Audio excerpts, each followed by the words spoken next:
Bonjour tout le monde et bienvenue dans une nouvelle vidéo. Il se peut que tu as déjà vécu ça. Tu écris tout ton devoir, tu développes bien tes idées et arrivé à la conclusion, tu bloques complètement. Tu ne sais plus quoi dire ni comment finir.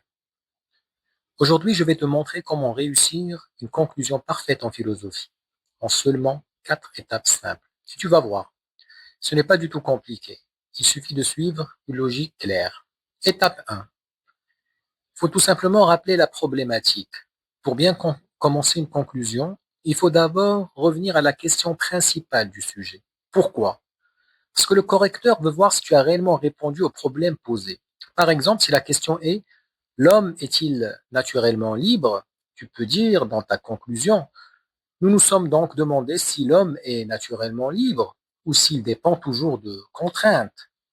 Tu montres ainsi que tu n'as pas oublié l'objectif de ton devoir.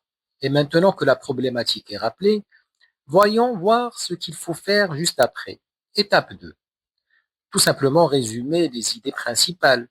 Une fois la question rappelée, il faut résumer rapidement les grandes idées de ton développement.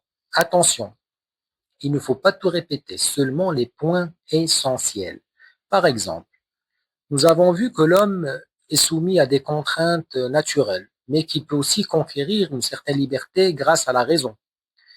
En une ou deux phrases, tu montres que ton raisonnement est clair et logique. Mais une bonne conclusion ne s'arrête pas là. Elle doit aussi s'ouvrir vers autre chose, à savoir l'étape 3, qui n'est que l'ouverture de la réflexion. Après avoir répondu au sujet, il est important d'ouvrir la réflexion.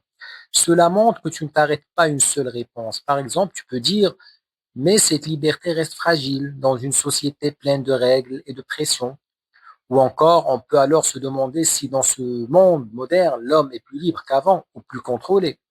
En fait, cette ouverture te donne de la profondeur à ta conclusion. Mais pour que tout soit vraiment réussi, il reste un dernier point très très important, savoir l'étape 4, qui est soigner la forme. Même si tes idées sont bonnes, la manière de les écrire est essentielle, ta conclusion doit être claire, courte, bien organisée, avec des phrases simples. Il faut absolument éviter les phrases trop longues, les mots compliqués, les répétitions inutiles. Une bonne conclusion est simple, propre et claire. Alors, pour résumer, une bonne conclusion en philosophie repose essentiellement sur 4 étapes principales. Premièrement, rappeler la problématique. Deuxièmement, résumer les idées principales. Troisièmement, ouvrir la réflexion. Et finalement, soigner la forme.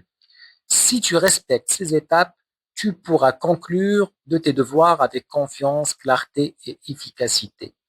Si cette vidéo t'a aidé, mets un like, abonne-toi à Minute Philosophie pour de nouvelles vidéos. Merci.